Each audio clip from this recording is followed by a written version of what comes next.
Assalamualaikum warahmatullahi wabarakatuh. Sahabat muslimah yang dirahmati Allah. Kali ini kita akan mengenal sahabat Nabi Muhammad SAW, Mus'hab bin Umair. Nama sebenarnya adalah Mus'hab bin Umair bin Hasim bin Abdumanab al-Abdari al-Qursi. Mus'hab bin Umair dilahirkan di masa jahiliyah, 14 tahun setelah kelahiran Nabi SAW yang dilahirkan pada tahun 571 Masehi. Dalam Asad al-Ghobah, Imam Ibnu Atsir mengatakan bahwa Mus'hab adalah seorang pemuda yang tampan dan rapi penampilannya. Kedua orang tuanya sangat menyayanginya. Ibunya adalah seorang wanita yang sangat kaya. Sandal Mus'hab adalah sandal al-Hadrami. Pakaiannya merupakan pakaian yang terbaik dan dia adalah orang Mekah yang paling harum sehingga semerbak aroma parfumnya meninggalkan jejak di jalan yang ia lewati. Mus'hab bin Umair yang hidup di lingkungan jahiliyah, penyembahan berhala, pencandu khamar, penggemar pesta dan nyanyian. Namun Allah Subhanahu wa taala memberikan cahaya di hatinya, sehingga ia mampu membedakan manakah agama yang lurus dan mana agama yang menyimpang, manakah ajaran seorang nabi dan mana hanya warisan nenek moyang semata.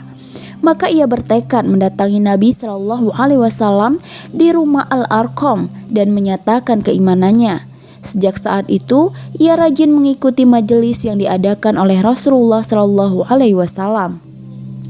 Suatu hari, Utsmani bin Talhah melihat Mus'hab bin Umair sedang beribadah kepada Allah Ta'ala. Maka ia pun melaporkan apa yang ia lihat kepada ibunda Mus'hab.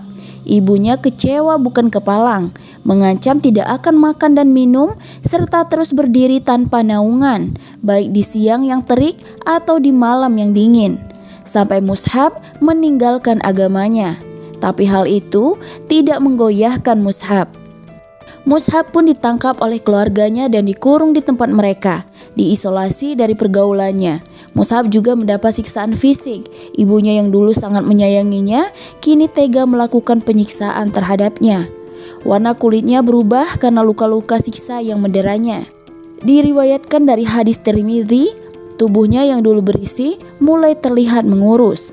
Ali bin Abi Thalib berkata, "Suatu hari kami duduk bersama Rasulullah SAW di masjid. Lalu muncullah Mus'hab bin Umair dengan mengenakan kain burdah yang kasar dan memiliki tambalan. Ketika Rasulullah SAW melihatnya, beliau pun menangis, teringat akan kenikmatan yang ia dapatkan dahulu sebelum memeluk Islam dibandingkan dengan keadaannya sekarang." Mus'hab bin Umair adalah salah seorang sahabat Nabi yang utama. Ia memiliki ilmu yang mendalam dan kecerdasan sehingga Nabi SAW mengutusnya untuk mendakwahi penduduk Yatsrib, Madinah. Karena taufik dari Allah, kemudian buah dakwah Mus'hab, Madinah pun menjadi tempat pilihan Nabi SAW dan para sahabatnya untuk berhijrah. Pada saat dakwah periode Madinah, Mus'hab bin Umair adalah pemegang bendera Islam di peperangan. Pada perang Uhud, ia mendapat tugas serupa.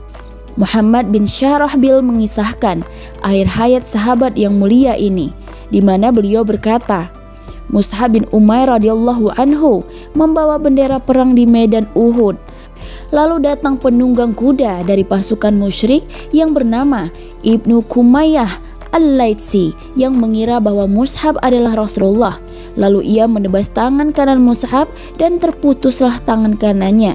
Lalu Mus'hab membacakan ayat surat Ali Imran ayat 144 yang artinya, Muhammad itu tidak lain hanyalah seorang rasul. Sungguh telah berlalu sebelumnya beberapa orang rasul. Lalu bendera pun ia pegang dengan tangan kirinya. Lalu Ibnu Kumayyah datang kembali dan menebas tangan kirinya hingga terputus. Mus'hab mendekap bendera tersebut di dadanya sambil membaca ayat yang sama. Muhammad tidak lain hanyalah seorang rasul. Sungguh telah berlalu sebelumnya beberapa orang rasul. Kemudian anak panah merobohkannya dan terjatuhlah bendera tersebut. Setelah Mus'hab gugur, Rasulullah menyerahkan bendera pasukan kepada Ali bin Abu Thalib. Setelah perang usai, Rasulullah Shallallahu Alaihi Wasallam memeriksa sahabat-sahabatnya yang gugur. Saat melihat jasad Mus'ab bin Umair yang syahid dengan keadaan yang menyedihkan, beliau berhenti lalu mendoakan kebaikan untuknya. Kemudian Rasulullah Shallallahu Alaihi Wasallam membaca ayat surat Al-Ahzab ayat 23 yang artinya, di antara orang-orang mukmin itu ada orang-orang yang menepati apa yang telah mereka janjikan kepada Allah. Maka di antara mereka ada yang gugur, dan di antara mereka ada pula yang menunggu-nunggu dan mereka tidak merubah janjinya. Setelah itu beliau berkata kepada jasad Mus'ab, "Sungguh aku melihatmu ketika di Mekah, tidak ada seorang pun yang lebih baik pakaiannya dan rapi penampilannya daripada engkau. Dan sekarang rambutmu kusut dan pakaianmu kain burdah. Dan tak sehelai pun kain untuk kafan yang menutupi jasadnya kecuali sehelai burdah. Andai ditaruh di atas kepalanya, maka terbukalah kedua kakinya. Dan sebaliknya, bila ditutupkan ke kakinya, terbukalah kepalanya." Sehingga Rasulullah Shallallahu Alaihi Wasallam bersabda, "Tutupkanlah ke bagian kepalanya, dan kakinya tutupilah dengan rumput idskir." Mus'ab wafat setelah 32 bulan hijrahnya Nabi ke Madinah. Saat itu usianya 40 tahun. Demikianlah kisah Mus'ab bin Umair. Semoga kita semua bisa mengambil hikmah dari kisah ini dan mengambil pelajaran terkait keimanannya yang tidak cinta dunia dan meninggalkan dunia demi keimanannya kepada Allah Subhanahu wa taala. Wallahu a'lam bishawab. Wassalamualaikum warahmatullahi wabarakatuh.